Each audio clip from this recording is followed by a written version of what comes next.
All right, welcome back to Aaron and Ellie on Kirby Drive. New year, new us, new setup. We try our best. Hopefully the sound is better Yeah. because it's carpeted. Hopefully you won't hear Kirby running around everywhere. You may hear a little bit of it because she may run out of the room, but for the most part, I think she's okay. But only time will tell. Yes. Bad news, though, is the 2025 NFL regular season is now officially behind us. Sad. I think it's week 18, then I got confused. I think Okay. it was week 18. Maybe I just long for better days. I don't know. Oh. No, what's better than this? I mean, the Texans in the playoffs. They are the 5 seed. They didn't win the division, but honestly, okay. yeah, I mean, they're set up pretty well right now. Yeah, the Texans ended up beating the Colts 38-30. It was a crazy game. I guess we're gonna do things a little bit differently today because there's a whole lot of games that happened that nobody gaffs at all about. So we're just gonna chill on those. We'll go through the games that happened that were important this Sunday and Saturday, real quick, and then we will dive into the playoff picture and maybe even some draft order stuff for people who are dealing with that right now. True. Yeah, so we'll start with the Texans game like we usually do. I don't know. It was a mixed bag of things. It was a mixed bag, and it was strangely a game where, because whatever, if you're a Texans fan, you're used to sitting on pins and needles, the edge of your seat, until the clock hits zeros at the end. But for this one, I really wasn't. I don't know. Maybe it's because we're already in the playoffs, and I'm like, whatever happens, happens. Whoever we play, we play. But I don't know. It in the beginning was fine-ish. And then the second half just really kind of took a turn, but we benched all of our starters, so we were bound to take a turn for the worst at some point. Yeah. And then the last minute or so was crazy. So Yeah. Yeah, it definitely was kind of I don't know. I think a lot of people, cuz the stadium announcer was begging people to get up. literally he was like, "We need you." Yeah. It was like, "Oh my gosh, that sounds so desperate." Yeah, and there was some guy behind us who was like, "Why are y'all sitting down?" Which, fair, but I don't know. I think that the entire team just kind of showed up okay, this doesn't really matter. And I think that you could tell by the way that they played. Even the starters, I mean, on defense, there was some miscommunication there that was a little bit troubling, but I don't know. It was a game where I just felt like we were going to pull it out in the end, and we did because the Colts are Right. terrible. Yeah. Yeah. And so the Texans, I mean, who would have thought we'd be here? 9 straight wins, tying our franchise history for most wins in a season at 12-5 or 12 wins. But Yeah. I mean, can you imagine going back 10 weeks and saying, hey, whenever you come play us in NRG week 18, it's not going to be for anything. They might say, okay, that makes sense because we'll be 15-2 and we won't, Right. you'll be whatever 4-10, 4-15 and won't matter. But then to tell them, no, you're going to be the one that was eliminated last week, not even this week. 2 or 3 weeks ago. Well, last week is when they were officially eliminated. Oh, but awkward. basically 3 weeks ago when they lost to the 49ers, it was over. Yeah. So, It's crazy imagining the spot that we're in. yeah. I mean, the Colts, they were 8-2. I think they're the first team in NFL history to be 6 games above 500 at any point in the season and then miss the playoffs. I think they lost their last 7 games in a row. Ultimate Actually choke job. embarrassing. Ultimate choke job. And somebody needs to be investigated somewhere because Riley Leonard came out and he lit it up. He did. He looked competent at quarterback, which is begging the question, why the heck did we bring in Phillip Rivers Yeah. for 3 games? I don't know if he Strings knows along. if he has something over Shane Steichen. I don't know if Shane Steichen has something over the Irsay family because him and Chris Ballard both kept their jobs after this debacle of a season. Somehow, some way. That is true. They had to come out and announce that Shane Steichen and the general manager? Chris Ballard. Would be keeping their jobs. Well, which is okay. There's a quote here from Callie Irsay Gordon, who, when asked what makes her believe in Chris Ballard's 10th year, she said, "What Chris knows and what Shane knows is that the sense of urgency has never been higher." The reporter then asked, "Wasn't it high last year?" And then she said, "Well, the sense of urgency is higher than last year now." So No. Higher than yeah, that. this is now the highest it's ever been. That's so funny. You thought last year was high? This year is even higher. Yeah, but I don't feel bad for the Colts at all. Like, Nah. I don't know. Year after year, they somehow run a team out there and win 8 games. I don't know how. Like, I keep thinking back to 2023 when they had Gardner Minshew starting. That is true. They did. And they were 1 game away from the playoffs. And then they drafted Anthony Richardson, and he just doesn't play at all anymore. Yeah, they didn't even bring him in for this game when he's apparently healthy and practicing, which he's supposed to be their second string. Yeah. But I guess they don't want him to play. I mean, Riley Leonard looked good, so maybe that's why. Yeah. But I will never understand the Phillip Rivers thing. I mean, we were talking. We were like, look, if Riley Leonard plays last week against Jacksonville, they win that game. It's true. Which is so frustrating. And it's another one of those things where you kind of put to bed the whole, like, you know how the sky was falling because Phillip Rivers was talking a lot at the line of scrimmage? And people were like, wow, they just don't make them like this anymore. They like quarterbacks these days, they don't know how to play the game. The old heads, they sure do make a lot of noise at the line of scrimmage. Yeah, and do they sure know how to play the game? He's 0 for 3 in his 44-year-old season. Yeah. So... Which, all respect to Phillip Rivers for coming back. I mean, yeah, that takes guts and a lot of different things. I just know that, like, if I was like, all right, that's it. I'll be brave. I'll play a game in the NFL. People would be like, well, no, you can't do that. So it's not just a one-way thing where Phillip Rivers decided, I'm going to come back. And they're like, well, I guess you have to. Someone decided that was a good idea. Well, he said it, so yeah, exactly. Someone was like, all right, yeah, we do need you. Yeah. So I don't know. This game was not really that important, all be all. There was like a 5-second interval where the Texans kicked a field goal to go up 3. Mm-hmm. And then the Titans scored a touchdown. Titans? Yeah. Oh. The Titans scored a touchdown in their game against the Jaguars. Oh, that's right. And they went up 7-0. And it was like, maybe something magical is happening here. Right. Like, we might have to kick in a little bit. And then 1 second later, Alec Pierce scored that touchdown from 66 yards out. And it's like, okay, well, never mind. There's nothing's happening here today. Yeah. And then, like, right after that, the Jaguars scored, like, 1 million in a row. And it's like, okay, never mind. Now it's really over. But there was 3 seconds of time. I think it literally was 5 seconds of real time between that touchdown being scored in Tennessee, or for Tennessee, and then Alec Pierce catching that touchdown. And so it was like, okay, let's not worry about that right now. We have other things to worry about, apparently. Yeah. Alec Pierce needs to be stopped. Which he was. Yeah. Well, so he had 4 catches, 132 yards, 2 touchdowns, and 1 appalling act of violence on Sunday. Disregarding the appalling act of violence, that is atrocious. Like, 4 catches for 132 yards. That makes me sick. Mm-hmm. That makes me sick. Yeah, I mean, he's just unstoppable when he plays the Texans. Now, don't get me wrong. They didn't seem like they were trying to stop him at all. Not the first really. touchdown he caught, nobody was around. Freaking nobody. It was an awful throw. Mm-hmm. And he had all day to and catch it and take it for the touchdown. Because, of course, who the heck is out there? No one. Mm-hmm. And he's the most dangerous person to just leave out all the way down there. Yeah. Because that's his specialty. Mm-hmm. So that was annoying. Yeah, I mean, Traymon Smith was in coverage. I think Kayvon Wallace came over later. Yeah, I mean, because Kamari was out, so... Mm-hmm. Yeah. Whatever. So, I don't know. I mean, Traymon Smith did the same thing last week whenever it was 3rd down and whatever forever, which is, I think, also whenever they scored this, like, 3rd down and 7, just for no reason, just giving up huge plays on 3rd down. But, yeah, last week whenever the Chargers had 3rd down and whatever, That's always where we lose it. Mm-hmm. And I also don't understand why we can't kind of, like, take on that same mindset, like, on offense, where we have the 3rd and forevers. I'm sick and tired, not to jump to one thing to the next, but I'm sick and tired of running it on 3rd and forever. Just throw the freaking ball, because we're obviously not getting anywhere. It's maybe worked once, maybe once in the whole season. So just send it, and it's going to be better, that even if we don't get it, than any freaking run play that we're going to do. Makes me so mad. It makes me so mad. Because you can guess it. Every freaking defense knows what we're going to do. Yeah. Sorry. That's my intermission from Alec Pierce.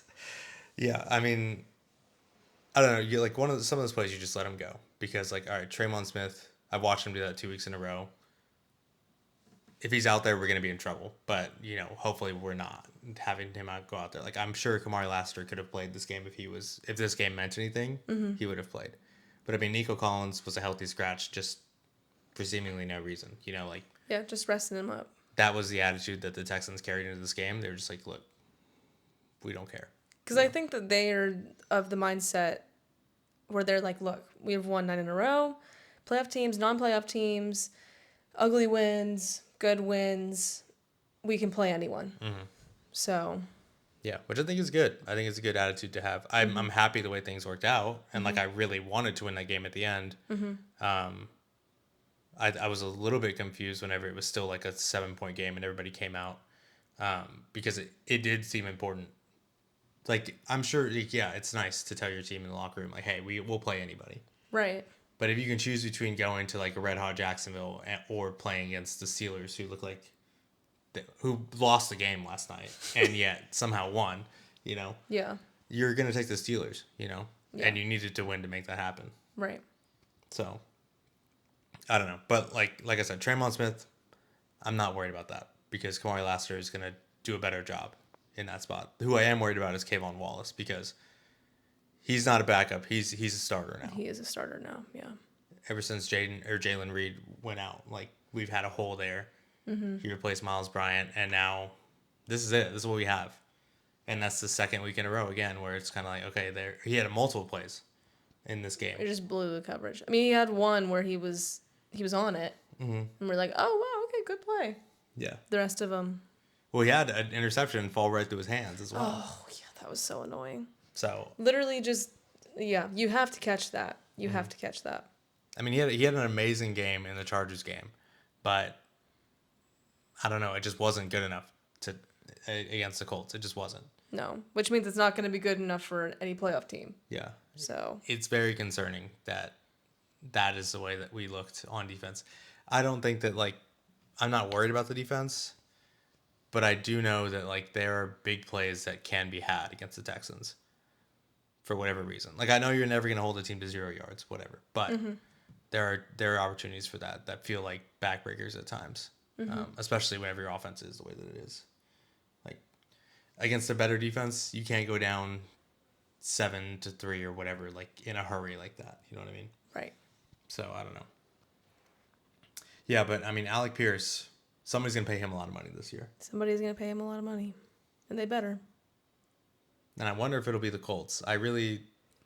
You think they're going to pay Daniel Jones a lot of money or Alec Pierce a lot of money? Or both? I think they're going to try and do both. I don't know why. I mean, they have to pay Daniel Jones something now, I suppose. Unless they want to roll with Riley Leonard.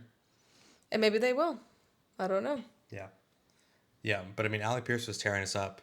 And then... I mean, what he did, it just makes me sick to think about. I mean, any consideration for the game.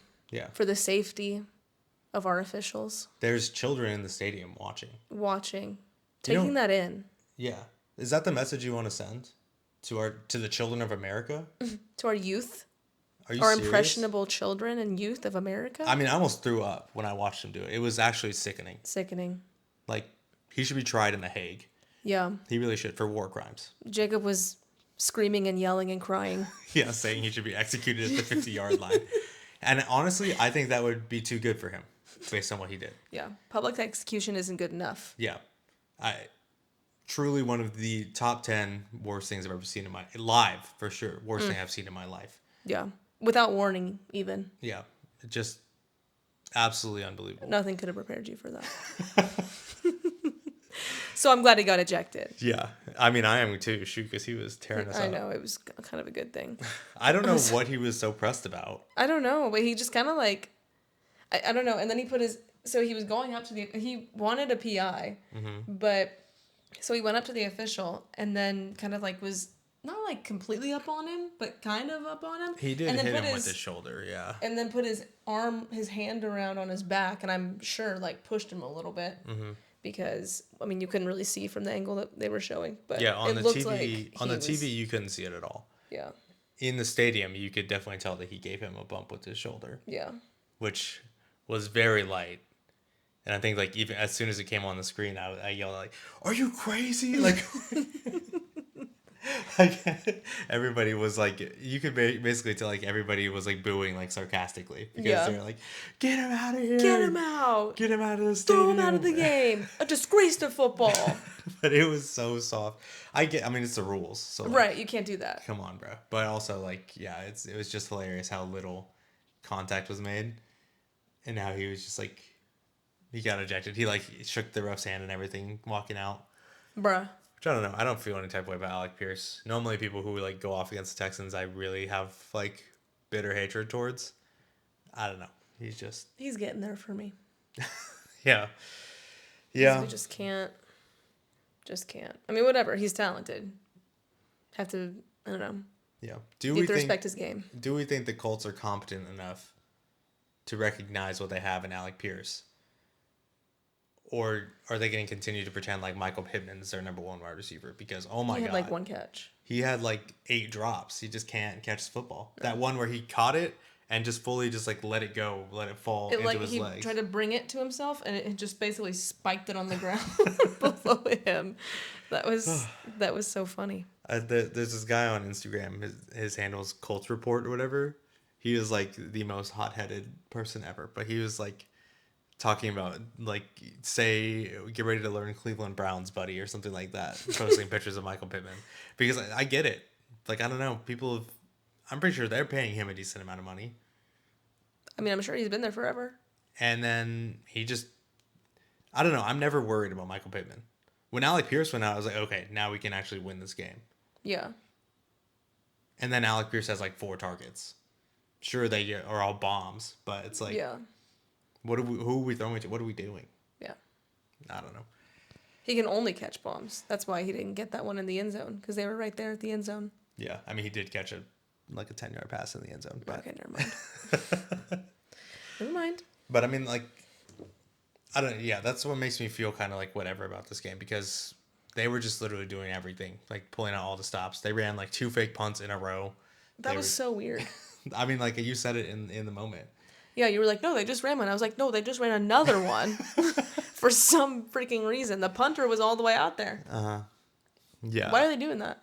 I don't know. They were desperate. I guess they were trying to get a penalty on us or something. I don't know. And I mean, they did. They were just trying to confuse the Texans, and they did. So, which is concerning, but whatever. They were throwing everything out there. Yeah. And I mean, like, the Texans were trying to, too. Like, Tommy Togiai got in. That was really, like, honestly, like, this was a mess all the way to the end.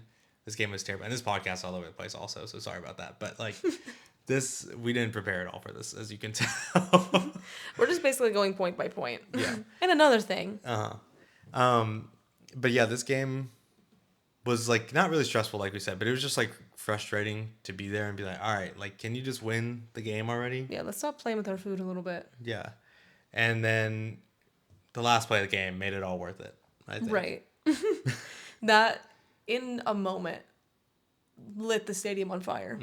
Everybody, like we said, everybody was so dead all day. Like, it felt like even the fans were just going through the motions or whatever. Mm-hmm.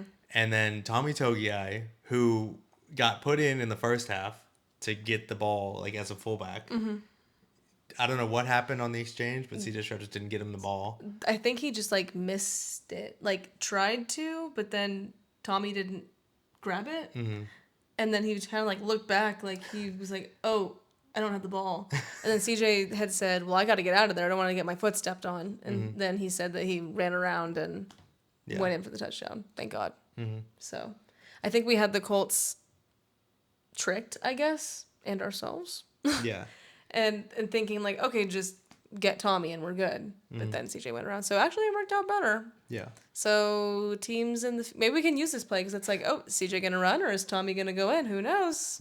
Be on your feet. Yeah. But I mean, like, it was sad to not see him score because, like, yeah, we're like, oh, dang. Yeah. But then on the last play of the game, they were just throwing the ball around all over the place. Yeah. And Colts. it just bounces right up into Tommy Togiai's hands. And he took off like a missile. He was gone. All 10 yards. Yeah. Nothing was stopping him. He was just like, I've never seen someone that size run that fast. He was moving.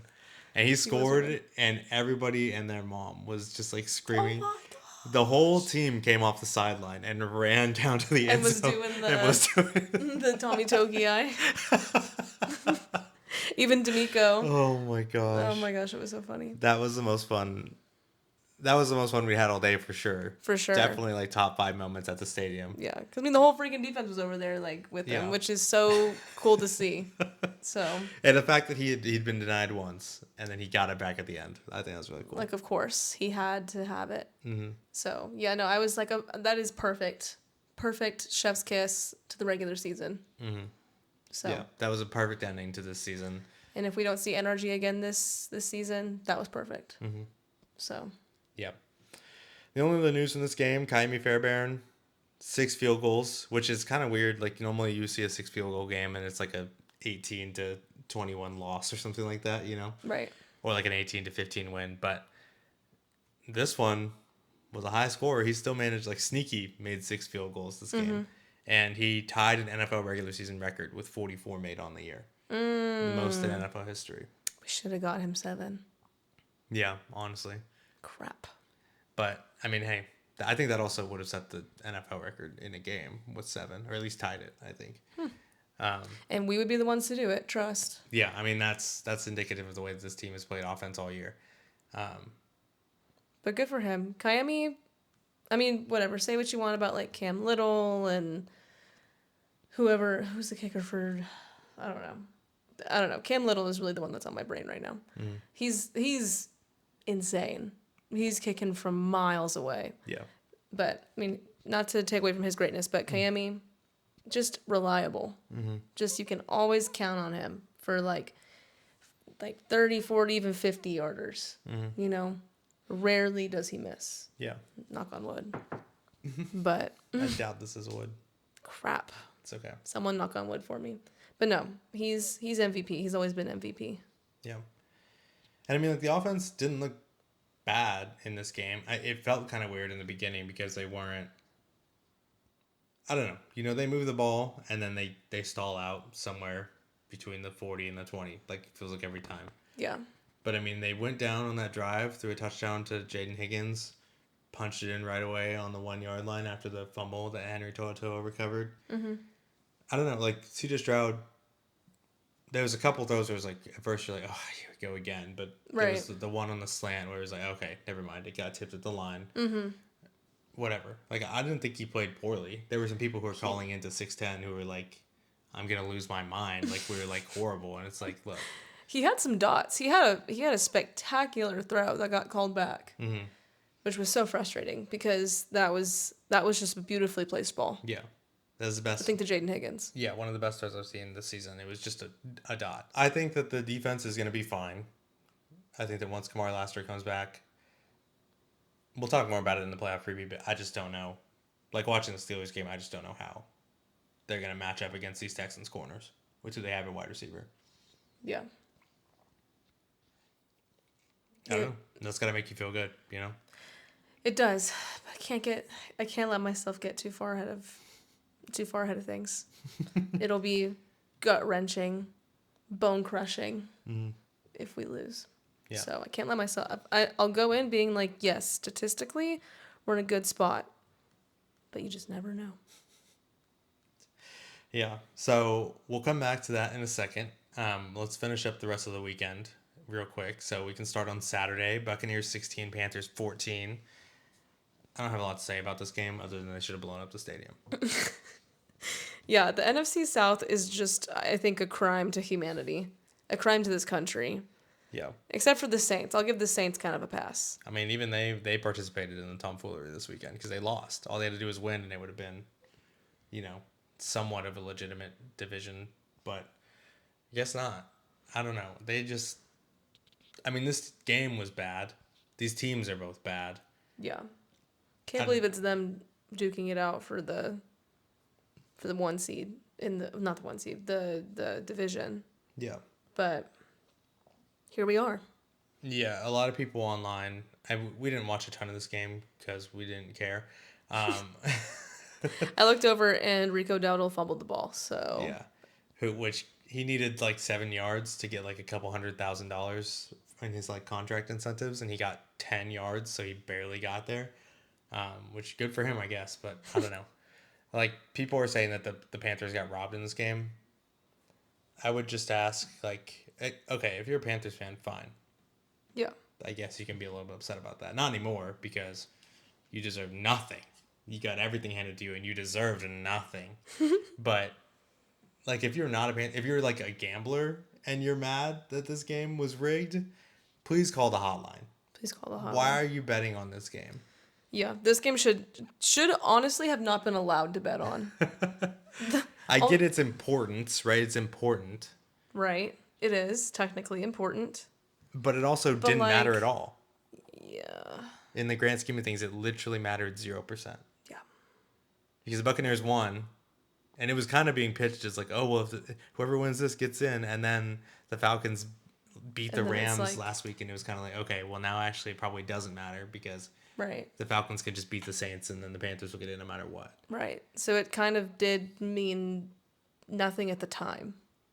Well, yeah. Yeah, because it was all just going to come down to the... Right. It was just like, okay, Panthers great. won. Yeah. Yeah. But, yeah, right. If the Panthers won, then whatever, I guess. I guess it was Panthers win or nothing happens yet. Yeah. So the Bucs were predicted to win the whole game. Right? That's what that means?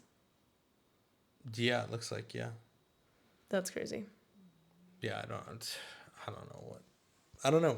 I don't know why you'd waste your breath being like, the Panthers... They got robbed. They should be in the playoffs. They did have some crazy... Okay, like, whatever. I don't want to... Sorry, messing with my nose ring. Mm-hmm.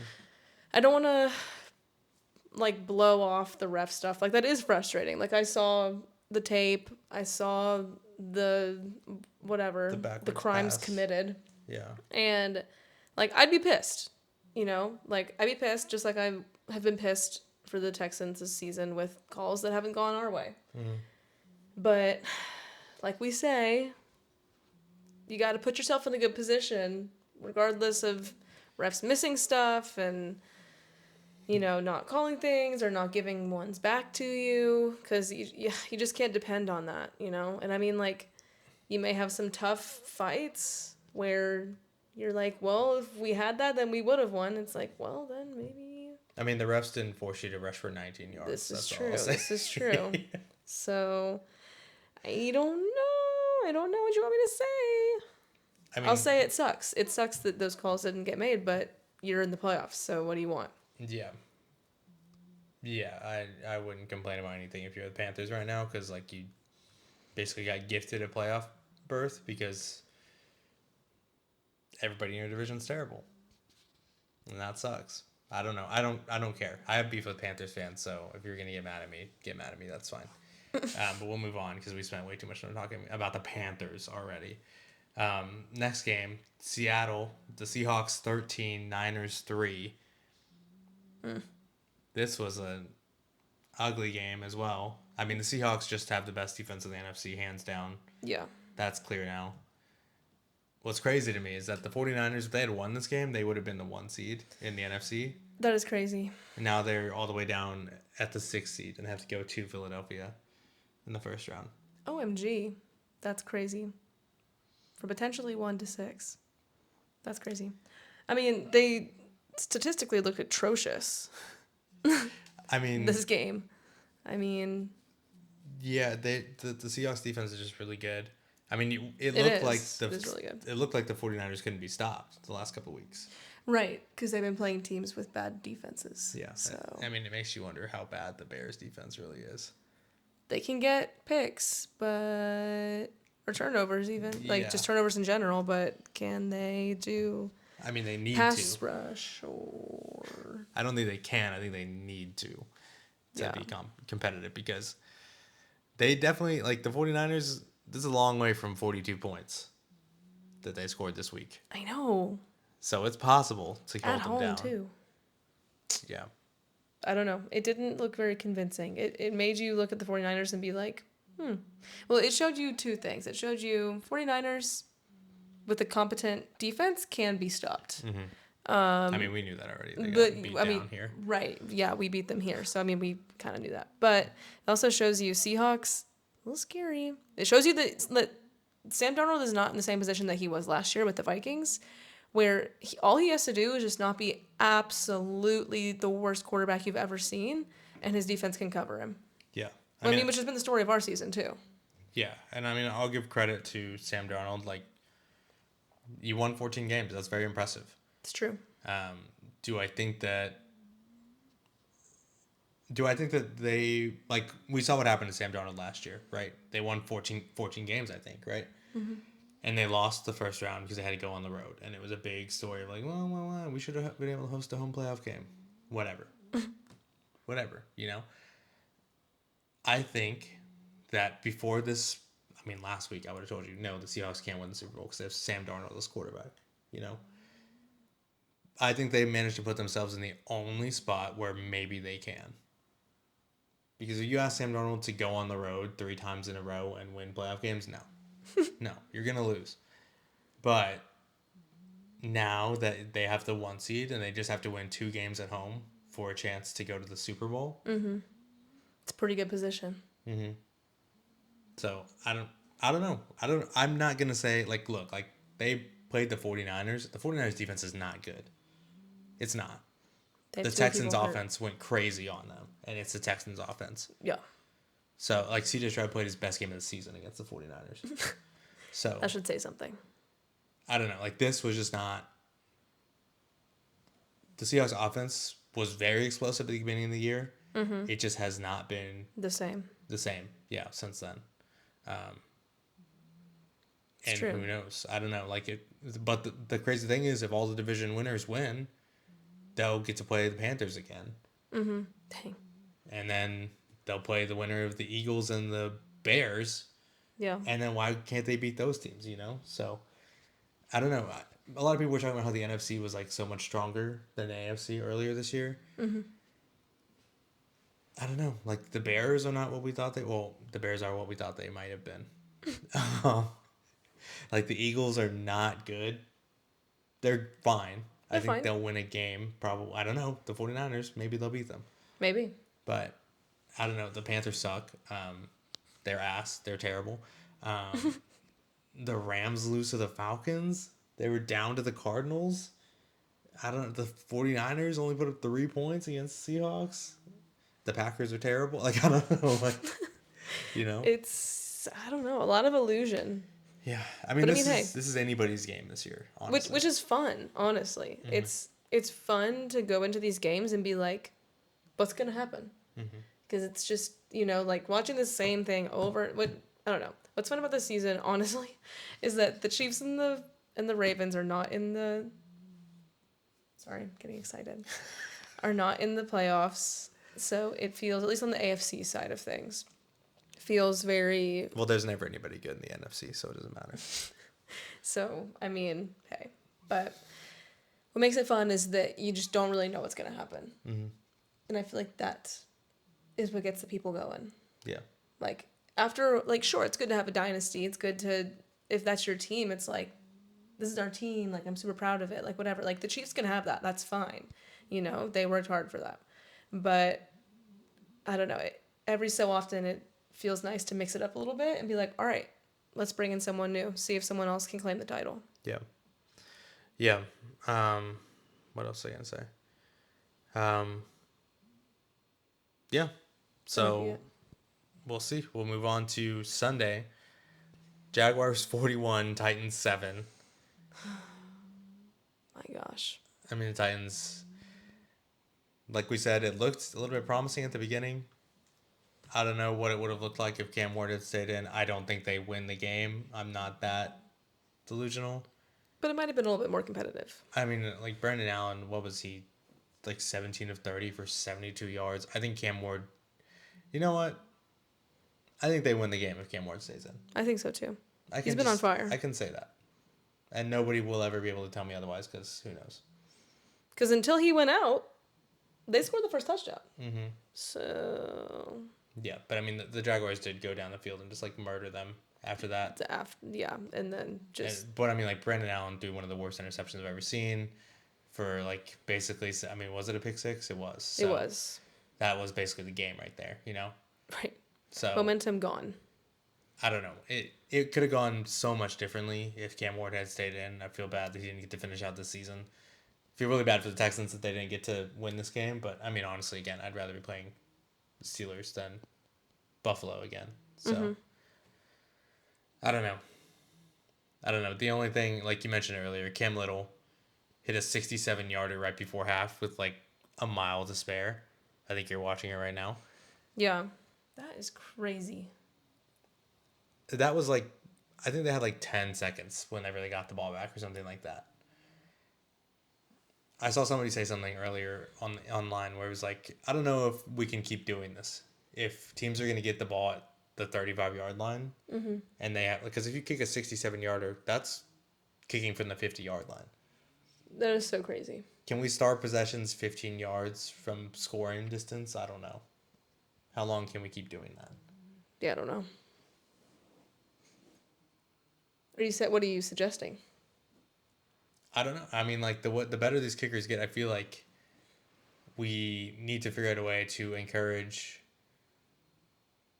I don't know. Not just kicking it once you get to the 50? Well, no, just the fact that like every drive now starts at the 35 or somewhere around there, and you're basically in field goal range at that point for some of these kickers. And it's like, is that sustainable? I guess it's not really a problem right now, but like, I mean, we saw it in the end of the game last week. Or, I mean, take this Seattle game against the Colts where it's like, okay, like, the Colts got a good return and they kicked the field goal to go in front, I think. I believe so. Yeah, like a 60-yarder or whatever, right? Yeah, it was pretty crazy. But then the Seahawks got the ball back with like 50 seconds left, and it's like, okay, well, like, that's an eternity to get 20 yards. Even if you have no timeouts, like, you can do that, no problem. Yeah. I mean, the Ravens, yeah, they returned the ball because, like, you can't afford to give it to them at the 35-yard line. They returned it to, like, the 47.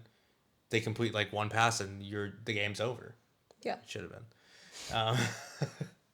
So I don't know. I don't know what I'm proposing. I just think it's crazy that Are you thinking of like a minimum, minimum yard line that you can have a field goal from? That's an interesting thought. That's not what I was thinking, but that's an interesting thought.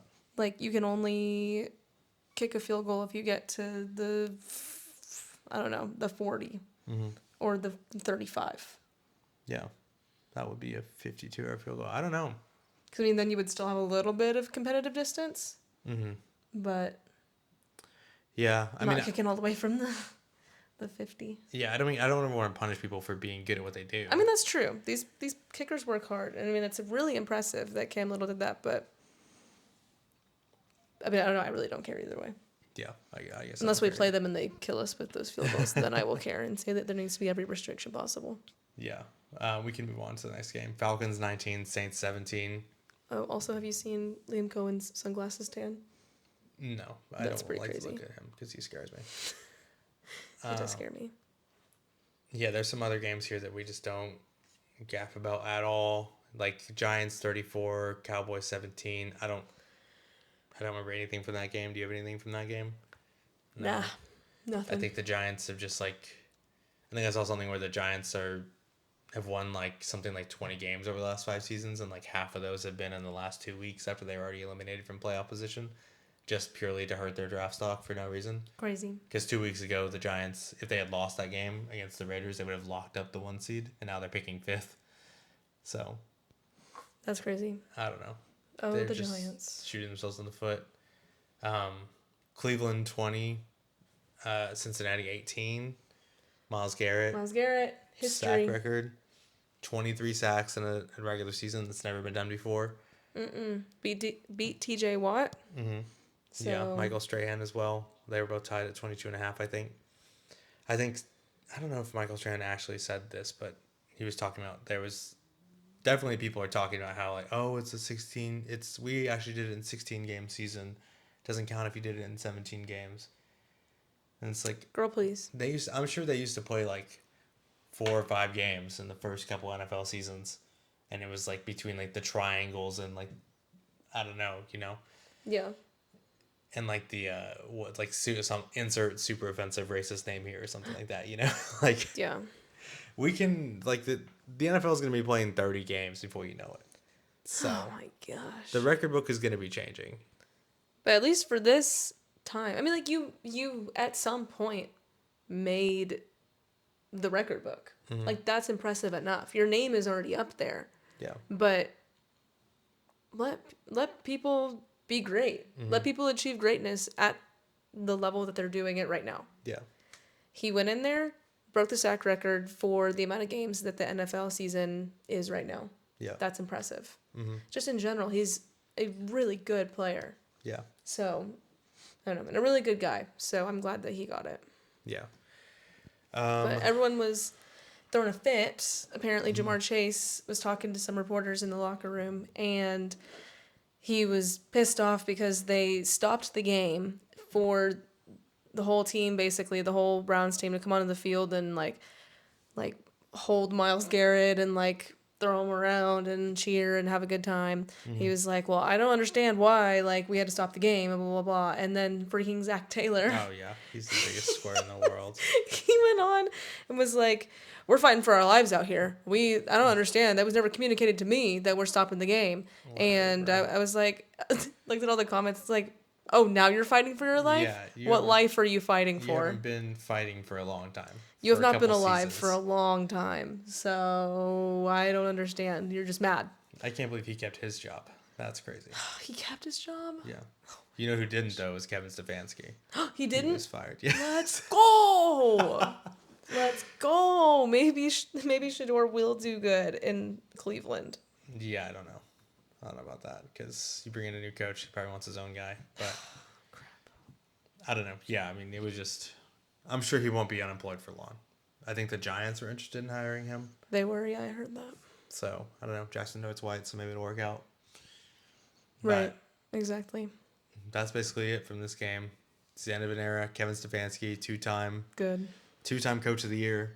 Because again, like we talked about, you make the playoffs with the Browns, you automatically win Coach of the Year. So, Yeah. Well, yeah, good for the Browns. Hopefully this is the start of something good for them. yeah, I don't care. I don't care because Browns fans low-key annoying, and their ownership is still the ones who gave Deshaun Watson $1 billion just to destroy Lamar Jackson's contract for no Yeah, reason. you know what? So- Yeah, screw them. They hired a predator. Multiple predators, but Oh, that is true. Don't forget Justin Tucker. They got a thing for criminals down there or up there. yeah, next game, Falcons 19, Saints 17. This is the game that got the Panthers into the playoffs, I guess. Cool. Awesome. Dang, but Tyler Shuck kind of went crazy. I mean, he's been playing so well the end of this year. I hope he does win Rookie of the Year. I hope he does. Truly. I hope he does too. He's really, yeah, I don't know. He's really put his whole, Shussy into it. yeah, I was looking for the way to say it.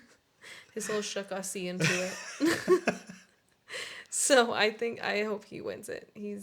I don't know. It's good for the Saints because now they have a team that's worth playing. Yeah. Yeah, So- I think that they're building something. I think that it was going to be so easy for the Saints to quit this year because they have nobody. They do have nobody, right? Mm-hmm. And then they came out and they fought and they won 6 games somehow. Chris Olave didn't play in this game because he had some blood clots in his lungs, so hopefully he gets better because he just can't catch a break. Gosh, blood clots in his lungs. Yeah. What is it with like the like internal injuries? Yeah, Or like vital organ injuries this year. Gosh. Yeah, I don't know. I feel bad for the guy because he just literally last week I think he was doing press conferences about how he was talking about last year when I was had all those concussions, I was contemplating retirement at 24. Right. And now things are so much better. Right. And then next week, boom, blood clots. So I don't know what is going on. I feel so bad for him. Well, hopefully he gets some Lovenox and gets back out there. She's a nurse. Can you tell? Yeah, as for the Falcons, they fired everybody. They fired the coach. They fired the GM. Everyone involved in drafting Michael Penix and then paying Kirk Cousins or the other way around. That was crazy. Mm-hmm. Yeah. Undeniably. And then the Falcons, they finish 8-9, and you look at the way that their division wrapped up, and if they had just beaten the god-awful Jets, who lost to Mitch Trubisky 35-8, they would have been in the playoffs. They would have, yeah. And yet... I mean, you have Bijan Robinson. Yeah, if they hadn't gotten shut out 30-0 to the Panthers and then lost the second time to them, they would have been in the playoffs. Crazy. I mean, they beat the Bills and the Rams this season. Mm-hmm. And then they lost to the Jets and literally got shut out by the Panthers. It makes no sense. Oh, the Panthers also beat the Rams. Oh, they did. Interesting. Then what do we have to say about the Rams? I guess we'll find out. Yeah. I have enough to say about the Rams later on, but yeah, I don't know if the Falcons are a mess. I don't know. I don't know about Michael Penix. I forget that he's even there half the time because it's the last 2 seasons. Well, like I don't know. Like I feel like he barely showed up last season. Then he got to play a little while this season, and then he went out again. And Kirk Cousins is back. Mm-hmm. The Falcons are it's just hell. Yeah, it's just poorly managed. It's just sometimes you wake up and Kirk Cousins is your quarterback all of a sudden again. And it's like, what is going on? Yeah. So I don't know. I'm like, all of the like the football stuff aside, I'm glad that like the GM is gone because this is just like this is mismanagement of these guys' careers. Like Kirk Cousins came and you probably promised him a starting job because I don't think he would have paid. He would have signed on without that. Right. Yeah. Why would Kirk Cousins at the time, and this place and the abilities that he was in at the time, sign on when you know that they're picking a quarterback at 6? Yeah, and they definitely didn't pay him like they planned on doing that, so I know they didn't have a plan. Mm-hmm. And then they draft Michael Penix, and he might be fine, but he doesn't look like he's, saying like, wow, like you had to take that guy. Right. It makes a ton of sense that you took him, like you had to take him whenever you did, I don't know, he may still be fine, but he's not young. How old is Michael Penix? He's kind of on the older side. I don't know. I don't even know how to find a Michael Penix stat on here. I don't want to. So, I don't know. I'll get his age for ya. Michael Penix Jr. age. 25. He's 25. So he's not as old as Tyler Shuck, but he is up there in age. I don't know. And I think that's just basically like indicative of a lot of the Falcon situation. Like things just aren't getting any better anytime soon. Yeah. Their defense turned it around. I think if you told Falcons fans that their defense is going to play like this, they would be very surprised to hear that, oh, actually, they're not in the playoffs at all. I also don't like how James Pierce wears 27. Why? What is he, a linebacker? Yeah. But he's like an edge rusher. Oh, that is kind of a weird number for an edge rusher. So. Well, I guess that's what you get. Yeah. So now the Rams own their pick. And luckily for everybody else, they actually won their last 4 games. So dropped them down a little bit. Yeah, because otherwise the Rams are going to be picking like top 5, and that's just not acceptable. Now they might also lose, but before it was looking like they were going to win the Super Bowl and have a top 5 pick, and that would have been crazy. I don't know, but anyways, next game. Let me see if I can get back to the list here. Next game was the Vikings 16, Packers 3. And 9 had a little bit of a moment. Yeah, he's on crack. I don't even know what's wrong with that guy. Legitimately might be on crack. He had one run where he ran over Keyshawn Nixon. And then, I don't know what he said to him after the fact, but he just started screaming at him. And as soon as he opened his mouth, the ref threw a flag. Yeah. So he must have just straight up said, like, fuck you or something like that. Like, I don't know if that's the kind of thing that gets you a flag immediately in the NFL. But whatever he said is something that gets you a flag immediately in the NFL. So right. Because there was no hesitation. And then he started to push the ref. He was like... He didn't get ejected for that. Yeah, he was just like... I don't know what he was doing. He was like spinning away from the ref. He was doing the spin move on the ref. He was like like a toddler trying to get away from their mom or something like that. Like... I don't even know what was going on. Which is not a good look for him because he already kind of like looks and acts like a child. So. Yeah, I mean, this game was football terrorism. Like, does that say 34 yards for Clayton Tune? Yeah. That's crazy. It does say that.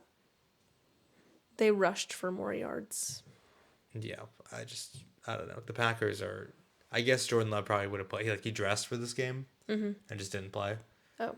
So maybe they'll be fine, but they're only playing the Bears, so I don't know. And they have basically beaten the Bears twice. They did choke that second one away, but Malik Willis was playing, so I don't know. The Packers, I guess you just didn't care about this game at all, so that's fine because you already locked in the 7th seed. So sure, let Clayton Tune play. JJ McCarthy, he got injured again in this game as well. Oh my gosh, this guy cannot stay healthy.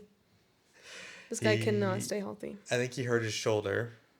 Oh my gosh. Because he was holding his shoulder like this, and then as people were going off the field, he was like high-fiving them with his right hand across his body and saying like, Please. I'm sorry to everybody. Blow up the Viking Stadium too. Put him on the blow up list as well. Yeah, they just don't make cornballs like that anymore. Like, he's just too much of a cornball for me. Like he's just too much. And I think Justin Jefferson deserves Teammate of the Year for putting up with that nonsense. yeah.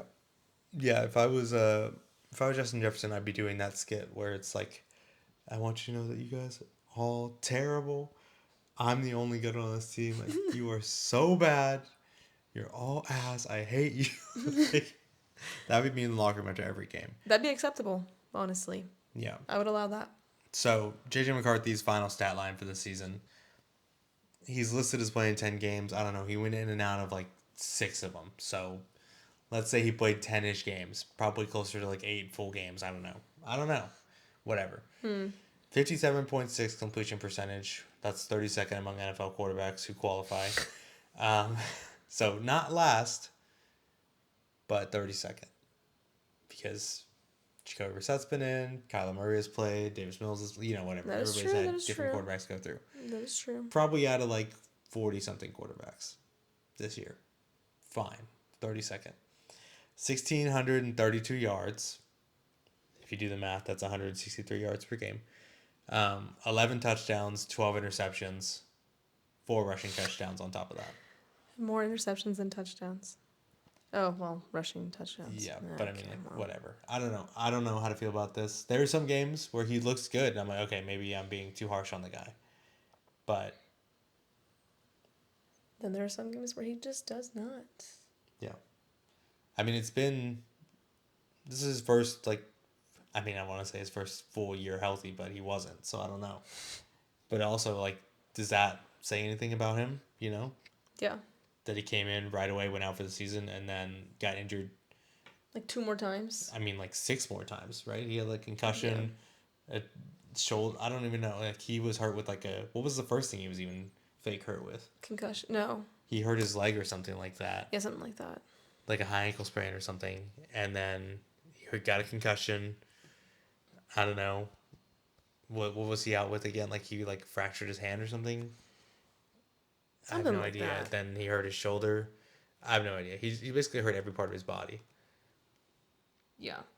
So, I don't know. I don't know if I believe in like injury prone, but he certainly seems like he's getting injured a lot. He's getting injured a lot. High ankle sprain, concussion, and a hairline fracture in his throwing hand. Mm-hmm. Which he aggravated in a hand injury, forcing him out of the season finale after aggravating it in week 18. Okay, so he doubled up on one injury, but that's 3 injuries this season. Tore his meniscus in college, tore his ACL last year, right? Mm-hmm. So, sure does like to get hurt. Yeah. I don't know. I never wish injury for anyone. I hope that he can stay healthy, but it's just I just wish he looked better whenever he was playing. right. Like made the time that he was in matter. Yeah. But whatever. Anyways. Yeah, we can move on to what I think are the afternoon games, right? Mm-hmm. It's only 6 a.m, something like that. Mm-hmm. Or maybe the Cardinals played at the same time. It doesn't matter. Rams 37, Cardinals 20. Yeah. I mean, the Rams were losing at one point. They were. Like late in the third quarter, I think with the time expiring in the third quarter. Mm-hmm. If they would have lost to the Falcons, they would have got ganged up on by Falcons and Cardinals. Uh-oh. I don't know. That would have been crazy. Matthew Stafford, 4 touchdowns. Apparently, he's the new leader for the MVP race or something like that. Oh, is he? I think just barely. Okay. I would much rather see Matthew Stafford win it than Drake May. Yeah, I would too. But I don't know. I don't really. I just keep saying this is a year where J.J. Watt in 2014 would have won the MVP. Mm-hmm. Because that was what they kept telling me is that J.J. Watt didn't. If there wasn't a quarterback like Aaron Rodgers, that year. If there wasn't such a stellar standout quarterback in the year that he played, he would have won. But instead, we just had to give him second place. Right. This is a year where he wins or don't lie to me anymore and just say that defensive players can't win it ever. Right. I mean, Myles Garrett. Whatever. Myles Garrett didn't have as good of a season as J.J. Watt did, I suppose. I mean, he had more sacks than J.J. Watt, more than anyone ever has, This right? is true. So, But, I mean, J.J. Watt was scoring touchdowns, getting interceptions, like returning fumbles, like that Colts fumble return that we saw on the big screen. That was like week 17 or something. That was the only primetime game I think we had that season. And it was J.J. Watt's moment to make his MVP case, and he ran that fumble back for like 70 yards for a touchdown. Yeah. So, I don't know. That's my takeaway from this, is that Matthew Stafford loses to the Falcons, almost hands the MVP to Drake May, then throws 4 touchdowns here. And then, I don't know, I guess maybe he might win it. I don't really care. Are the Rams good? I don't know. I really don't. There are some games where they poop their pants, and there's other games where they're like, oh yeah, they got this. I mean, they were up, what, 30-16, 30-14, something like that, in control of the game, and getting ready to, like, be in position to compete for the 1 seed. Right. I think it was, like, shutting the door on the Niners and the Seahawks at the same time. Like, basically, like, almost guaranteeing that it was between them and the Bears for the 1 seed with, like, 6 minutes left in that game. And then it just all fell apart. And then they lost to the Falcons, and then this. Yeah. So, I don't know. I don't know. We'll see. They'll have to go to Carolina, who they have already lost to this season, somehow. That's what gives me pause. That's what gives me pause. Speaking of giving me pause, Broncos 19, Chargers 3. I mean, what are we doing? I don't know, man. I don't believe in the Broncos, and I haven't all season. I mean, they're just not good. Yeah, I don't know. I don't. I'm interested to see how the playoffs are going to go for them. So, I guess we'll see in the divisional round. Yeah. Because they have locked up the 1 seed. And shoot, it might be the Texans if the Texans can take care of business. But I don't know. They scored 1 touchdown in this game, and it was a pick 6 off of a tip ball. Yeah. So, off of a ball that went through a receiver's hands. Right. Otherwise, they're kicking field goals, and they still win the game. But so, I mean, their defense won in the game, basically. Yeah. But, I mean, like, then that goes to say, like, is Bo Nix this incredible, legendary quarterback that he's been made out to be? I don't know if anybody's making him out to be. I think Broncos fans might think that. Whatever, I guess. But yeah. I don't know. I don't know that he needs to be either, is the thing, right? Like, because the Chargers, yeah, they played Trey Lance in this game. But, like, which is also weird, because they needed to win. That's an interesting theory there, that, like, they would rather play the Patriots than the Jaguars. That is true. Because, like, if with the win, they would have been at the Jaguars. They would have been the 6th seed. They would have, a very slim chance, but they would have still had a chance to host a playoff game, like in the AFC Championship. Yeah. And instead, they just said, yeah, we don't want that. We'd rather put the Patriots. That feels like their best option. Interesting. I mean, I don't know. Would you rather play the Patriots or would you rather play the Jags? I mean, I'd rather play the Patriots, but I don't know. So there you go. Yeah, I guess that's true. What was the stat that the Patriots... We can talk about that game right now. One more thing about this game. Sorry, yeah, we're not done yet. We, as the announcers were saying that Houston could lock up first for points allowed or yards allowed. Yes, this is a big one. They're like they just need to allow like 11 more yards, and if they stay under 11 yards, then they stay first for points allowed. Yeah, it was 4th down and 10. It was basically the last chance. Yeah, and then boom, like 12 or 13 yards. And they were like, oh, well, and congratulations, Houston. You've locked up first for yards allowed. We're like, let's go. go. Yeah. So yeah, and that's what I was worried about with like the Colts scoring freaking 30 on our heads and messing around like that. But I mean, like whatever. All of our starters went out, so it's like, like you take it in one hand, you take it in another. But I was happy to keep that because I feel like our guys have earned that. Yeah. So that's all I have to say. Yeah. I mean, this was a big game for playoff seeding, I guess. I just don't. It feels so yucky to say that the Broncos are the 1 seed somehow. I'll never understand it. But whatever. I guess we'll see. Like, Broncos fans, you can get mad at me all you want, but we'll just have to see. We will have to see. Because you haven't won anything yet, you know? Yeah. So, I don't know. But they did lock up the 1 seed. It didn't matter what was going on in New England because they won here. The Chargers all the way down to the 7th seed. Congrats to the Broncos. They got the bye. Mile High is going to be a tough place to play. No matter how bad their offense is, no matter how bad their team might actually be. It's always tough. It's just going to be a hard place to play. It's always tough. Yeah. The other game that was important for seeding was Patriots 38, Dolphins 10. The Patriots, there's a stat that came out that the Giants finished the season with more wins against teams above 500 than they did. There was another stat that says they have more assault cases than they do wins with teams that are above 500. Yeah. So, yeah. I don't know.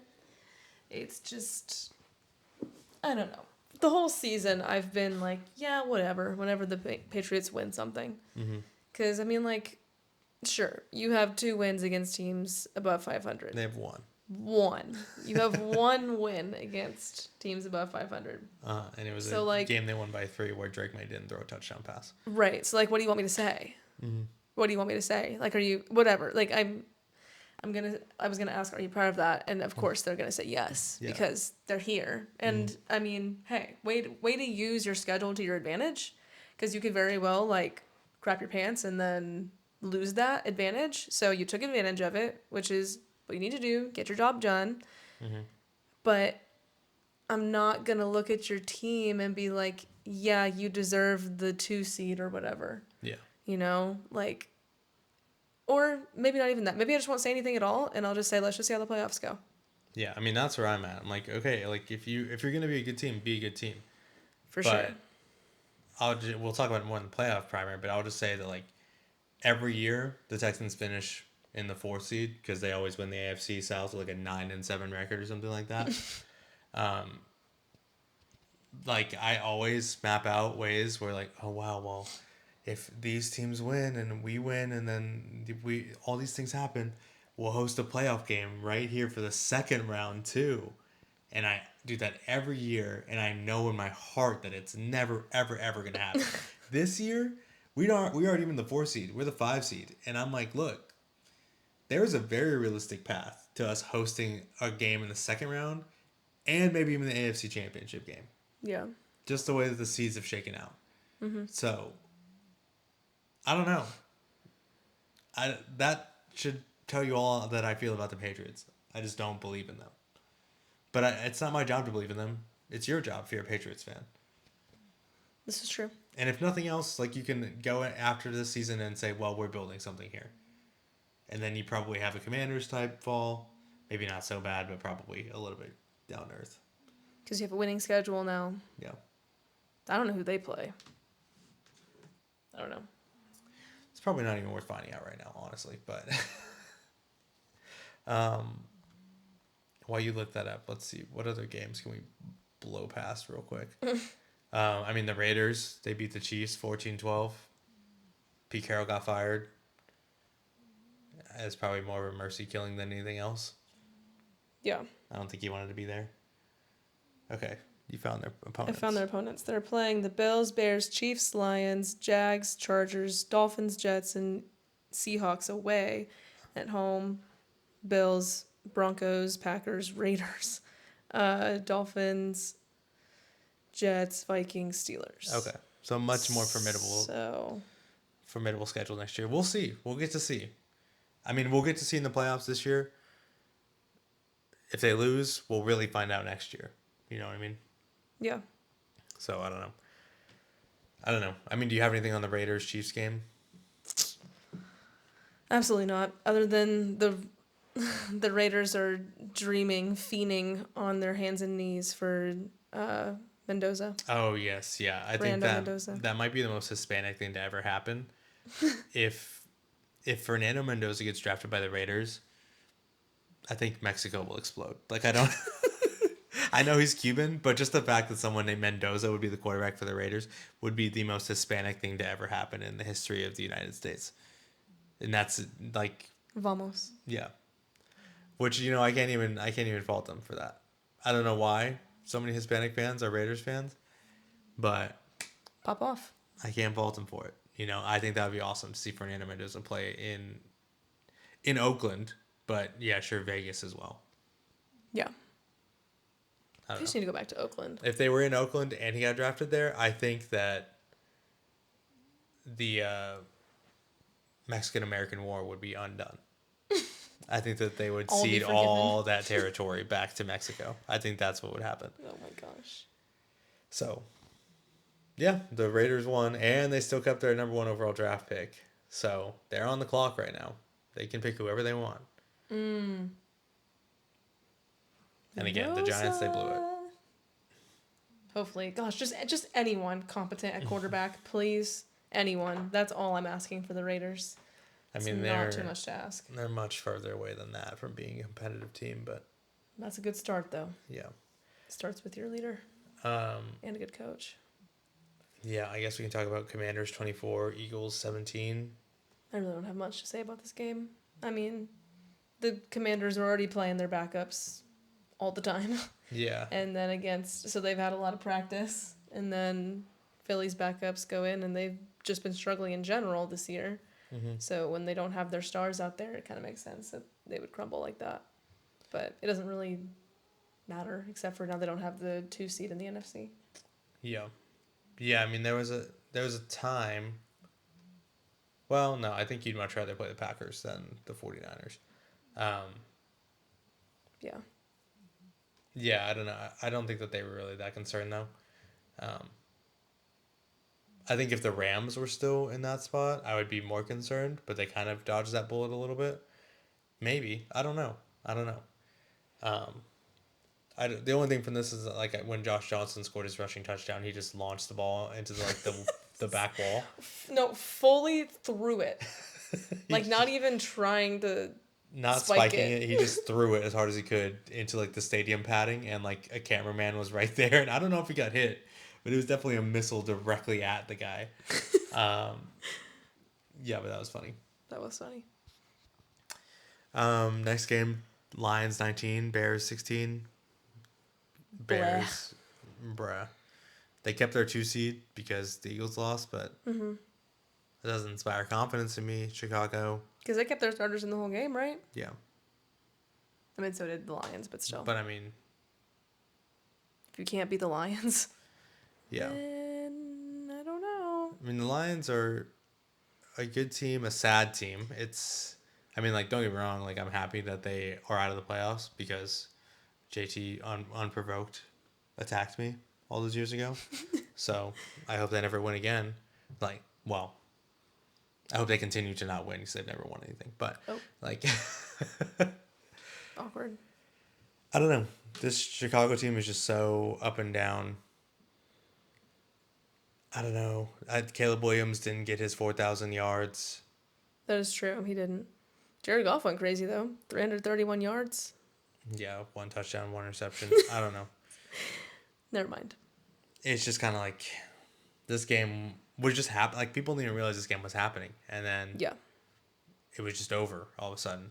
And I mean, like, the Bears were down 16-0, weren't they? Mm-hmm. And then they fought their way back just to give it back away again. So I don't know. I don't know how I feel about the Bears. Honestly, I don't know. Like, the Bears are the 2 seed. I don't know. Like I said, this year is just so weird. It is. It's really weird, but for the better, I believe. Yeah. Choosing to believe. I'm choosing to believe too, but I don't know. Like for all the talk of like how good and competitive the NFC was, the fact that the Bears are the 2 seed and I wouldn't be surprised if the 9-7 Packers beat them. Is crazy. But I guess it's the same way in the AFC. So I don't know. Then the Bills, they bid farewell to their stadium. That's sad. They won 35-8 over the Jets. That's good though. I'm glad that they had that. And I mean, pretty good year for them. They're 7-2 at home, so they only had to suffer through 2 losses. So. Yeah, Mitch Trubisky went crazy. 4 touchdowns, 259 yards on 22 of 29 passing. Just ruined the Jets. The Jets are so terrible. It's crazy. It is just catastrophic. I don't even know. There's no words for the Jets season. They're horrible. Khalil Herbert was their leading. I didn't know Khalil Herbert was still in the league. I feel like he was on our first dynasty team, like our first year of our dynasty team. I don't know, dude. The fact that like their leading receiver had 24 yards on 5 catches. Crazy. Despicable. An affront to football. Yeah. I don't know Literally what the Jets do. slid a guy into the end zone for a touchdown. What are we doing? Still didn't get 1 pick all season. Yeah, 0 interceptions for the Jets all season. It's just atrocious. And they didn't fire Aaron Glenn, which I guess is fine. But I don't know. I just don't know. And now the Bills, they're going to take on the Jaguars. That'll be a good game. I feel like it will. Hopefully they will make it a good game. Yeah. Hopefully Josh Allen can pull out some Josh Allen playoff magic. Yeah, which some people say doesn't exist, and maybe I agree with them as well. That's fair, I guess. That's fair. Yeah, and I mean the last game, speaking of magic, Steelers 26, Ravens 24.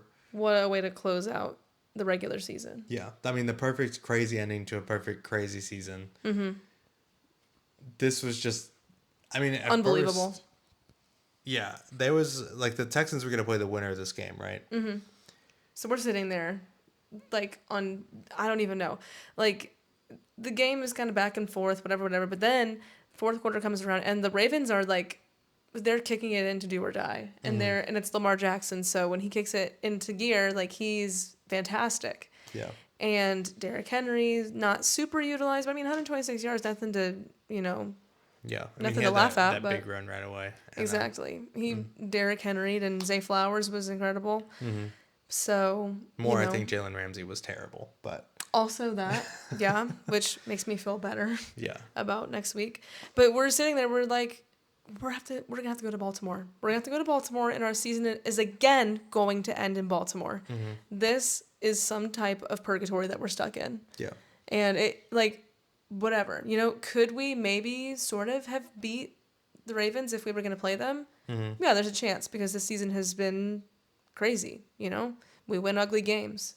Yeah. So could we have done it? Yeah, but did I want to take that chance? Absolutely not. Well, I mean, I think that's how I felt going into the game, where it was like I thought the Ravens were going to win. I think most people did.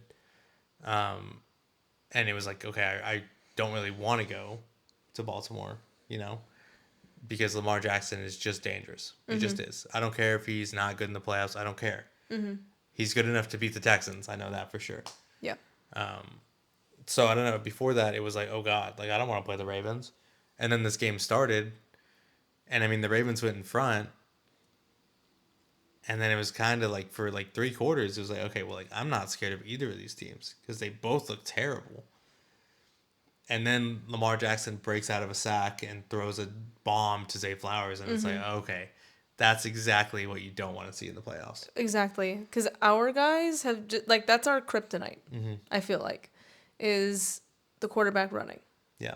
The quarterback being at any point mobile. I mean, and Riley the red zone. Leonard ate them up because he could get out of the pocket and run. Right, and could Aaron Rodgers do that for a moment? Sure. No. The whole game? No. Absolutely not. I mean, like we watched Aaron. You were still asleep at this point. But there was a play where Aaron Rodgers was running to the sideline. He had the first down. There was a defensive tackle chasing him down. And he was running with all of his might. And he could not he had to stop and try and break down and throw the ball or something like that. He just got swung out of bounds. But he could not get there to save his life. I'm pretty sure that is saving his life. Yeah. If he got tackled out of bounds, I feel like that might end his life. He did get tackled, but I don't know. That's one of the things where, like, yeah, like, as soon as Lamar Jackson started doing Lamar Jackson things, it was like, okay, this is the exact thing that will break the Texans defense. Mm-hmm. And, like, Aaron Rodgers had some ridiculous throws. Mm-hmm. Like, there's no defense for the perfect throw, and he had a couple of those. I mean, he still got it. He's, I mean, whatever. Say all you want about Aaron Rodgers. I definitely will. Mm. I mean, he's one of the greats for a Yeah. reason, you know? There's a reason people keep on asking him to still come around to be on their teams. Mm-hmm. But I think that if he plays this defense with the corners that we have and the weapons that they have, I think it's a much better matchup than the Ravens would have been. Mm-hmm. You know? So, For us, at least. yeah. And it was a crazy game because, you know, like you feel like, okay, we'll play either one, whatever, who cares? And then all of a sudden it's like, oh, God, I really don't want to play the Ravens. And then the Steelers somehow, because one of the corners on the Ravens slips and falls, they score a touchdown to go in front with like 50 seconds left. Mm-hmm. And then they miss the extra point. It's like, okay, well, now you're definitely going to lose. Right. It's like, well, awesome. You've been great all season, and this was the one time where you needed to be great. Mm-hmm. And we're literally sitting there, we're like, we're going to Baltimore. We're going to Baltimore. Mm-hmm. Wow, okay. Yeah. And then Tyler Loop. Yeah. Man, I have an interesting theory for you. Mm-hmm. So, the Ravens, right? They former employers of Justin Tucker, alleged sexual predator. But this has been a known fact for some time, right? Like whenever the story broke last year, after he was no longer good, which is very convenient for the Ravens. Right. It came out that like people on Reddit have been talking about this for a long time in the Baltimore community. Like, oh yeah, it's just a known thing that Justin Tucker is a menace in massage parlors. Ew, that's awful. And so, you know, it stands to reason that the Ravens would have had some inkling of this behavior beforehand. I don't know if you saw this, but there was a pastor, a priest out there sprinkling holy water There was. I did see that. in the end zone where Tyler Loop missed the field goal wide right. And so, I think that not only, and like, look, a priest, maybe not the best to be like, stand against sexual abuse, but, you know, Yeah.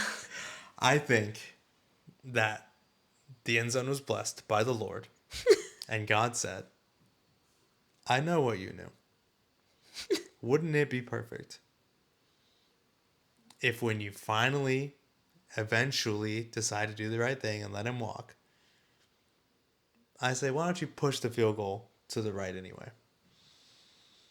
Just to show you how it feels. Yeah. So I think it's some strange way. It's funny because I think C.J. Stroud had a comment about this where he was asked to clarify. Not, he wasn't like, hey, did he have any, like, did God win the Steelers this game? They would ask him. They probably would. Yeah.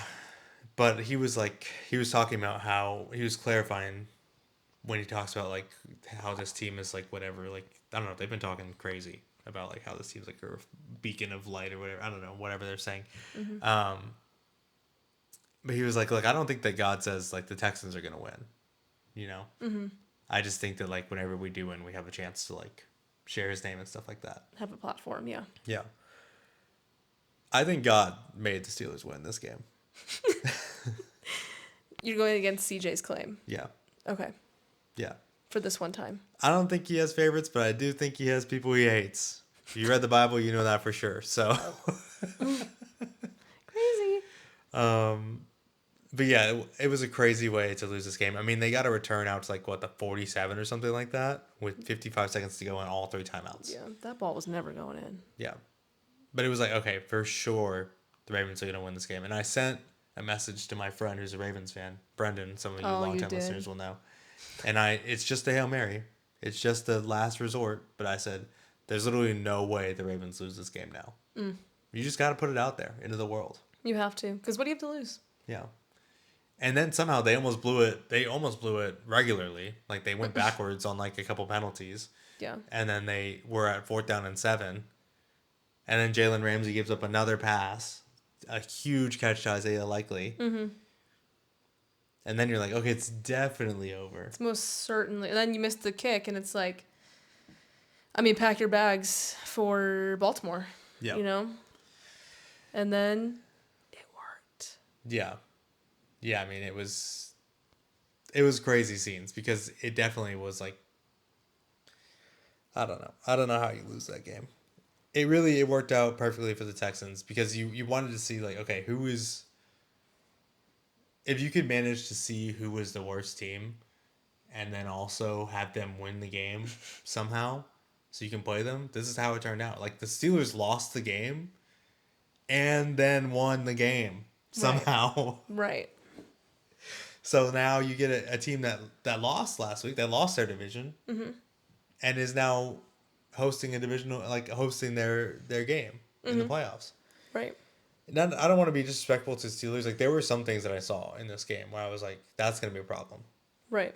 Like Cam Hayward, T.J. Watt, Alex Highsmith. Oh, absolutely. I mean, CJ has been getting a lot of his passes swatted down recently, and they were swatting everything down. So I saw that, and I'm like, that's going to be interesting. I wonder how that's going to play out. Yeah, their front four is incredible. They have so much depth on the defensive line. It's crazy. Patrick Quinn is really good. But I mean, like, look, if Jalen Ramsey plays the way he did yesterday against the Texans, it's going to be bad. I mean, the Steelers' leading receiver was Kenneth Gainwell last night. So, this is not a team that's going to blow the roof off of somebody. Certainly not against the Texans defense that will travel, even in the cold. So, I don't know. I feel bad for Tyler Loop, especially, because I think he was, like, very broken up about it after the fact. He was very, very sad about it. John Harbaugh was consoling him all the way to the locker room. Mm-hmm. Which, I mean, he's a rookie, right? Yeah. Yeah. That's tough. You're a rookie, and then your whole season depends on this kick. Yeah. Literally this whole season. That sucks. That sucks. I would be so sad. Yeah, I mean, I think I sent myself something here about, let me see. Holy water. That's the holy water one. Joe Burrow on coke, that also. That's exciting. So there have been over 60,000 field goal attempts in NFL history. Tyler Loop's miss on Sunday night is the only one of those attempts that came as time expired in the fourth quarter in the final week, with both teams' playoff hopes resting solely on the results of this kick. And he missed it. Oh, that's terrible. Yeah. Yeah, I'd be poking my eyes out too. Gosh. And then, oh my gosh. Derrick Henry with the highlight of the night, though. Because you can clear as day read his lips. He missed it? Yeah. That's crazy. Oh my gosh. Yeah, that is tough. That is tough. I feel a little bit bad for him because, like, you can never know that the cameras are on you. But it's clear as day. Yeah. He missed it? Damn. And that's just public forever. But, I mean, that's just pure, raw, just disbelief. Because, I mean, that's how I felt. Right. I think that's what all of us said. We're like, he missed it. We're up yelling and screaming and whatever. Yeah. Oh my gosh. Yeah, that was, I mean, that is just terrible. That is just so terrible. I feel bad for the guy. He, like, the kid is fine, you know? Yeah, I mean, he was, I don't know, he was not good from distance this year. Like, I think his career long is 52 yards. Mm-hmm. I think all of his misses came from outside of 50, but he hadn't missed inside of 50 this year. So he was a good kicker this year by all means. But just when it came time for the big one, he missed it, and that really sucks. Oh, it really does. I think there was people, I mean, like, as there always are, people, like, sending him, like, death threats and stuff like that. That's terrible, guys. Which I'm almost positive. Lock in. I'm almost positive, again, that's not from Ravens fans. That's from people who bet their fucking house like an idiot on it and then lost. Okay, yeah. Y'all deserve to be death threatened. Yeah, because I don't think that, like, I don't know. I don't think you can be a fan of a team and threaten the lives of a player on it. You know, I don't think that that's something that you can do. So just because they didn't, whatever, you know? Make no mistake. He missed the kick that could have gotten them in the playoffs. That everybody on that team is responsible for this Ravens team not making the playoffs. Oh, for sure. It is not all on him. There were so many moments, and I mean, the first game of the season, I saw something else where they were saying, like, wow, like, the Ravens really started kicked off Sunday Night Football with the most horrific loss we've seen in a long time. Right. Like choked it in the With probably Derek, the worst way ever. with Derrick Henry fumbling the ball away with an 8-point lead with like 3 minutes left in the game. Yeah. And then they closed it out with the second most horrific loss we've seen in a long time. Yeah. I don't know. There were just so many moments all throughout the season where you're just like, okay, I guess you don't want it. But you just never took it. Like, I think we all just kind of were just counting on you getting it done. Mm-hmm. So, I don't know. That super stinks. But, I mean, that was it. That was how the regular season ended. Now we can talk about there's 6 playoff games, wild card weekend. Let's go through them and see what we think. So let's pull up the schedule, actually, because for the first time ever, the Texans are not playing at 3:30 on Saturday. Woo! It's actually insane. For the first time ever? Yes. Oh my gosh. They've opened every season. First of all, there's a lot of firsts for the Texans this postseason. The first time they're ever going to go on the road in the wild card round. Usually it's because We'd squeak in and get like a 9-8 season. yeah, and win the AFC South because 'Cause everybody our else division- happens to be terrible. Yeah. Yeah. But this year we have 12 wins, and also I think the biggest thing is the Steelers and Ravens play to close out the night, so they wanted to give him an extra, give them an extra time. So let's see. So first up, I think is going to be, the Carolina Panthers are taking our place as the garbage team on 3:30. So the Rams at Panthers. Thoughts on this game? Thoughts on this matchup? I mean, I don't know. The Panthers beat the Rams in Carolina last time. Mm-hmm. So this could potentially be a good game. I Or don't the think so. Panthers could just get blown out. I don't think the Panthers will win this game or even be competitive in this game. I could be wrong, but I don't think I will be. Okay. I just don't think that the Panthers are very good. Well, I know the Panthers aren't very good. Mm-hmm. Can they muck it up and find themselves in some wild, random situation? Maybe. Right. Like a fluke, something that wasn't planned. Yeah. But, I don't know. Are you excited to watch this game at least? Do you think it'll be fun? It'll be the only game that's on. Which I guess is placed appropriately. Yeah. Yeah. So congrats, guys. You better keep the 3:30 spot warm for us. Mm-hmm. Or keep Yeah. it exciting. Because we'll be back. We'll be back. The 7 p.m. game that night is 7 seed classic Green Bay Packers at the 2 seed Chicago Bears. Crazy. That'll be a good one. Yeah. Hopefully. Rivalry, Mm-hmm. playoffs. Who is really the best of the NFC North? Yeah. Yeah, it's so bizarre that because like you think about the NFC North and like, wow, the Lions, the Packers, the Vikings, now that like they were all playoff teams last year, now the Bears are in the playoff mix. Like, are all 4 of them gonna make it? That'd be crazy. And then like the Packers like limp in, and that's the only other team that makes it. Right. And even the Bears only finished like 11-6. So I don't know, it's crazy. But even saying that, like the Packers limping in and everything, I still think they have a good chance to beat the Bears.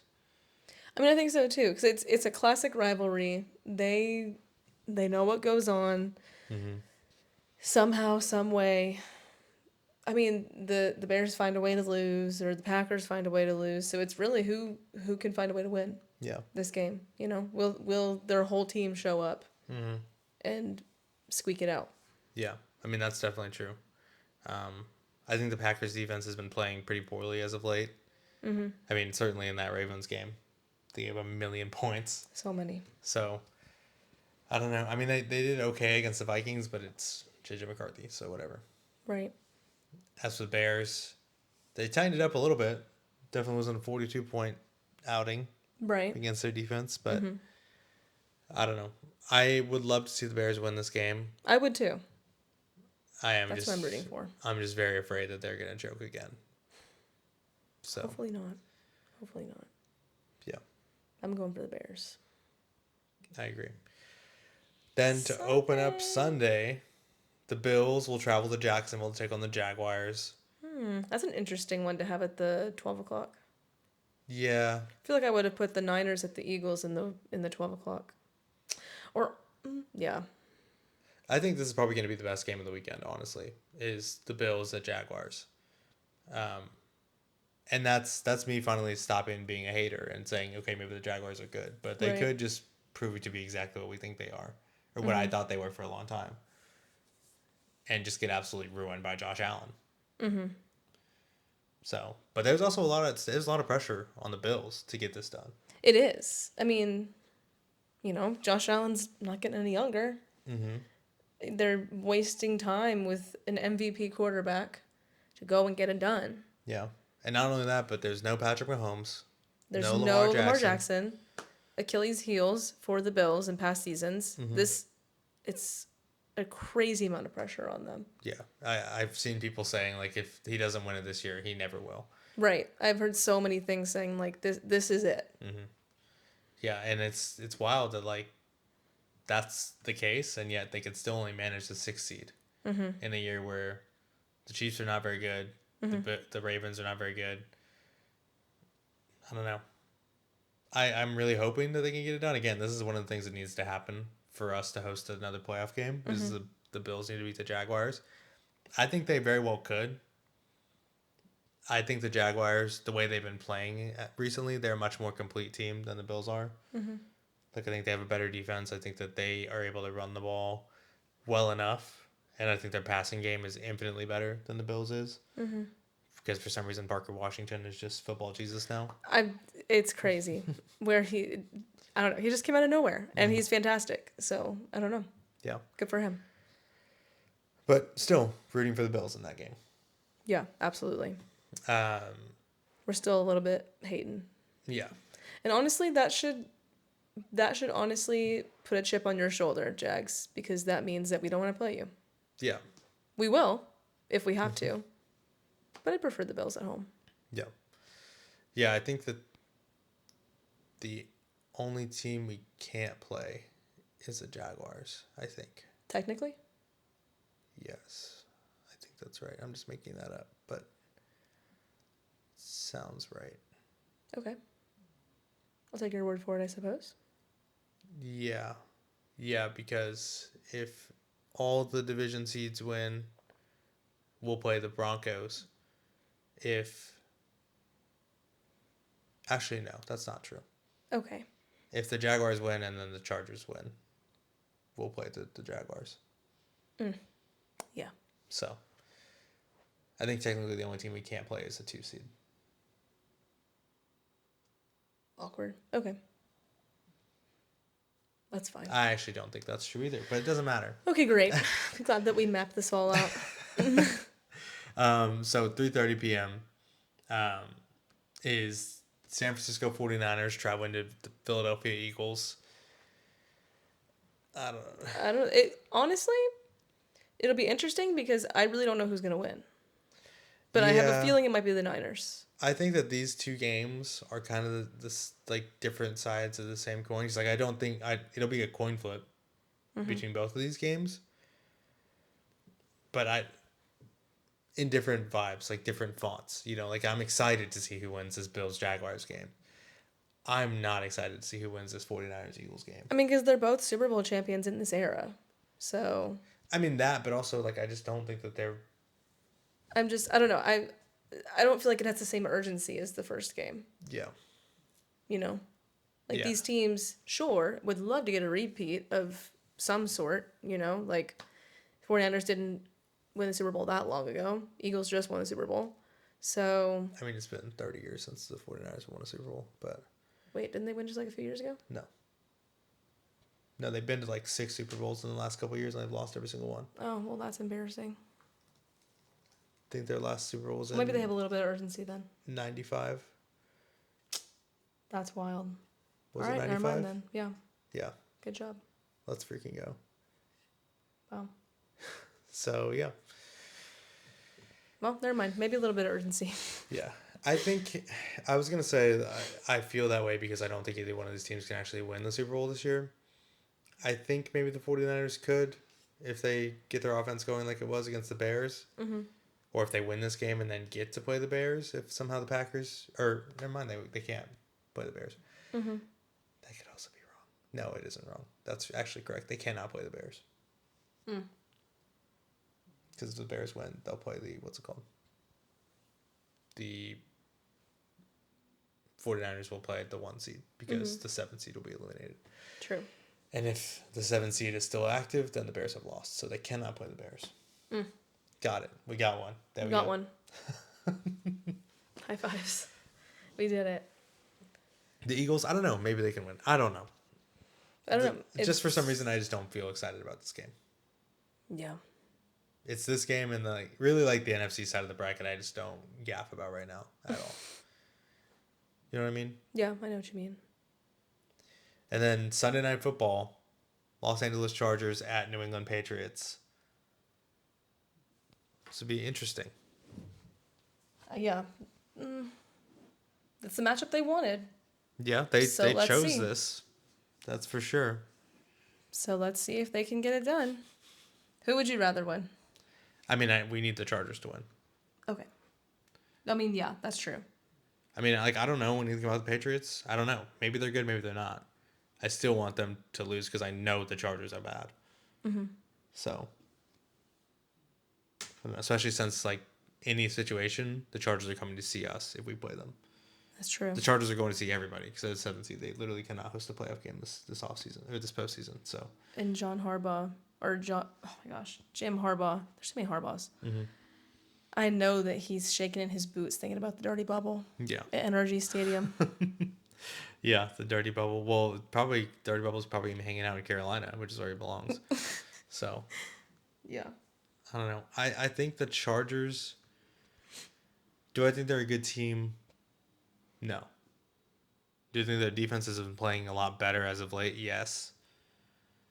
Do I think that they can hold I don't know. Do you think they can score enough to beat the Patriots? I don't know. Because honestly, the Patriots have been scoring a lot. They have. So, as of late. I mean, they haven't been playing good teams. Because they haven't played a good team at all.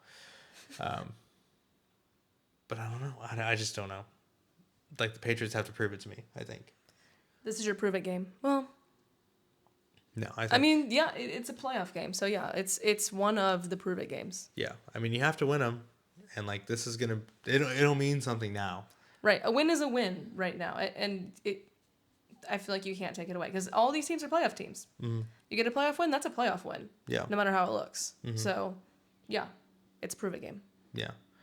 And then on Monday night, crazy. The Houston Texans at the Pittsburgh Steelers. To close out wildcard weekend. Never been done before. Crazy. By the Houston Texans. Crazy, crazy, crazy. I'm scared. A little scared. Whatever. I know going into... I feel better than if we were going into Baltimore. Yeah. But I still, for my own self-preservation, I have to keep it low-key. So yeah, I mean... I'll get back to you with my excitement or despair on Tuesday or Monday. The only thing that gives me pause about the Steelers team is the defensive line. Everything else I'm not concerned about. We saw on Sunday night, they can't cover for shit. They can't cover anybody. They have no weapons on the outside. DK Metcalf will be back, which sucks. That's unfortunate timing, but whatever. You want to play them at their full strength. You just do. That's true. But look, if you take him away, what do you have? You have Kenneth Gainwell leading your team in receiving again. And then Marquez Valdes-Scantling. Yeah, which is not, I don't know. The only thing that gives me pause is, again, these broken plays over the top where Kevon Wallace miscommunicates with the corner and just lets somebody go by because that's the routes that DK Metcalf thrives on. Right. But outside of that... So there's bound to be one of those. But, yeah. But like I was saying, Lamar Jackson or Aaron Rodgers, it's crazy to say you'd rather play Aaron Rodgers, but he's at the point of his career where he can't run away from anybody. And every single one of the Texans' losses and every single one of the closing, every single one of the plays that makes you want to rip your hair out is someone like Justin Herbert or Baker Mayfield or Bo Nix or someone just squirting out of the pocket and running for 30-plus yards. Even if you turn your back on Aaron Rodgers and he starts running, I mean, he had a wide open lane, or like later on in the game, and he got the first down. But I mean, he had nobody in front of him, and he managed 10 yards. Right. So Oh, maybe he'll juice himself up on steroids or something. maybe, I don't know. But I think they have a good chance to win. I think the Texans defense will show up, and I think that the offense just has to weather that defensive storm in the front, get into those short yardage plays. And I think that what was encouraging to me also was like the Texans offense loves to run those tight bunch formations that I normally hate because it's so hard to diagnose a blitz from there, and everybody in the entire field is within like 10 yards. So easy to stop the run from that formation. So easy to send disguised blitzes and stuff like that. Yeah. But I think we saw time and time again, the Steelers just get lost. They just get lost. Now, obviously, we don't have a Derrick Henry in the backfield to distract. This is true. But I think also, like, I mean, with the type of running back that Woody is, he's not Derrick Henry. He's not like a big guy that can literally like put someone on the ground. But he's sneaky and he's patient. And if you give him the right slot, he'll run for it. So maybe they have to look out for Woody. Yeah. And if you do, you're going to get caught sleeping on Nico Collins. And that's not a place you want to be. Because Zay Flowers is good. Nico Collins is better. And you can't lose track of him. And they will if you give them the chance. So, I don't know. Here's the perfect scenario. Is you wake up on Sunday, the Bills beat the Jaguars. Then on Sunday night, the Chargers beat the Patriots. Texans win on Monday night. You're hosting the Bills here for the AFC divisional round for the first time ever. If you win that game and the Chargers beat the Broncos somehow, Crazy. you're hosting the AFC championship game here against the Chargers. Crazy. Oh my gosh, that's crazy. And like I said earlier, it's one of those things where every single year I do this where I'm like, look, listen, all right, look, listen. If something happens to go our way, and we can beat the Ravens or we can beat the Chiefs at Arrowhead, at M&T Bank, at whatever. That's such a lame stadium name. If we can maybe beat the Bills at their stadium. And also the Browns can beat the Chiefs, or, like we're counting on some bottom fever just snuck into the playoffs to beat Tom Brady or something like that. Like there are years where maybe we can have another playoff game here. This is the year where it's like, could the Chargers beat the Patriots? Maybe.